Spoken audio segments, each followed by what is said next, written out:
ಬಂಗಾರಪೇಟೆಯಿಂದ ನಾನು ಮಾಲೂರ್ಗೆ ಹೋದ್ನಿ. ಅಲ್ಲಿಂದ ಬಸ್ ಸ್ಟ್ಯಾಂಡ್ಗೆ ಹೋದ್ರೆ ಶೆಟ್ ಹ್ಯಾಂಡ್ ಬಂದಿದ್ರು. ಮಾಲೂರಿಂದ ಬಾಗ್ಲೂರ್ ಪ್ರೈವೇಟ್ ಬಸ್ಸಾಗ ಸೀಟ್ ಇಲ್ದಿರ ನಿಂತ್ಕೊಂಡು ಹೋದ್ರಿ. ಮಾಲೂರಿಂದ ಹೊಸೂರ್ಗೆ ಹೋಗೋ ರೋಡ್ ಮಾತ್ರ ಸೂಪರ್ ಆಗಿತ್ತು. 1 ಗಂಟೆ ಆದ್ಮೇಲೆ ಬಾಗ್ಲೂರ್ ಸೇರಿದ್ರಿ. ಅಲ್ಲಿಂದ ಬೇರೆ ಬಸ್ ಹತ್ಕೊಂಡು ಮುಗಲ್ಪಲ್ಲಿ ಅನ್ನೋ ಊರ್ಗೆ ಹೋದ್ರಿ.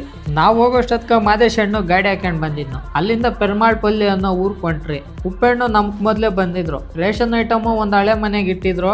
ನಾವು ಅದನ್ನ ಈಚ್ ಕಟ್ ಜೋಡಿಸಿದ್ರಿ. ಮಾದೇಶ್ ಹಣ್ಣು ಶೆಟ್ ಹಣ್ಣು ಟೀ ಮಾಡ್ತಿದ್ರು. ಮನೆಗಿದ್ದಿದ್ದು ಚಿಕ್ಕ ಗ್ರೈಂಡ್ರಾಗ ಹೋಳ್ಗೆ ಮಾಡಕ ಹೂರ್ಣ ರುಬ್ತಿತ್ತು. ರಾತ್ರಿ ಊಟಕ್ಕೆ ಶೆಟ್ ಹಣ್ಣು ವಾಂಗಿ ಬತ್ ಮಾಡ್ತಿದ್ರು. ನಾವು ತಿನ್ಕೊಂಡು ಹೋಳ್ಗೆ ಮಾಡ್ತಿದ್ರೆ ಉಪ್ಪೆಣ್ಣು ಬೇಯಿಸ್ತಿದ್ರು. ಹೋಳ್ಗೆ ಮಾಡಿ ಬಂದ್ರೆ ಶೆಟ್ ಹಣ್ಣು ಮಲಗಿದ್ರು. ನಾವು ಮಲ್ಕೊಂಡು ಬೆಳಿಗ್ಗೆ ಎದ್ದು ಪಲ್ಯಕ್ಕ ಪಲಾವ್ಕ ಮಾದೇಶ್ ಹಣ್ಣು ತರಕಾರಿ ಬಿಡಿಸಿ ಕಟ್ ಮಾಡ್ತಾ ಇದ್ರು.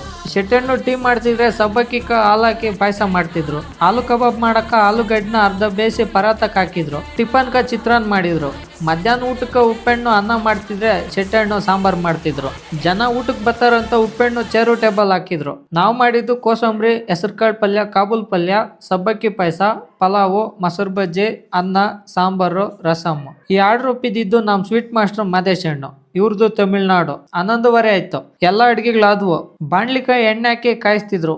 ಆಲೂ ಕಬಾಬ್ಕ ಮಸಾಲೆ ಕಲಸಿ ಅದ್ರ ಮ್ಯಾಗ ಕರಿಬೇವು ಸೊಪ್ಪು ಹಾಕಿದ್ರು. ಈ ಬಿಸಿಕ ನಮ್ಮ ಉಪ್ಪೆಣ್ಣು ಒಂದು ಲೋಟಕ ಪಾಯಸ ಹಾಕೊಂಡು ಕುಡಿತಿದ್ರು. ಎಲ್ರು ಊಟಕ್ಕೆ ಬಂದ್ರು. ನಾವು ಅವ್ರಿಗೆಲ್ಲ ಬಡಿಸಿ ಅಲ್ಲಿಂದ ಬಸ್ಸಾಗ ಮಾಲೂರ್ಗೆ ಬಂದ್ರಿ. ಅಲ್ಲಿ ವೇಮ್ಗಲ್ ಬಸ್ ಹತ್ಕೊಂಡು ನಮ್ಮೂರ್ ಪಕ್ಕದಾಗಿರೋ ಚೌಡದೇನಹಳ್ಳಿ ಗೇಟಾಗ ಇಳಿದ್ನಿ. ಅಂದಂಗೆ ಇವತ್ತು ಇಷ್ಟೇ.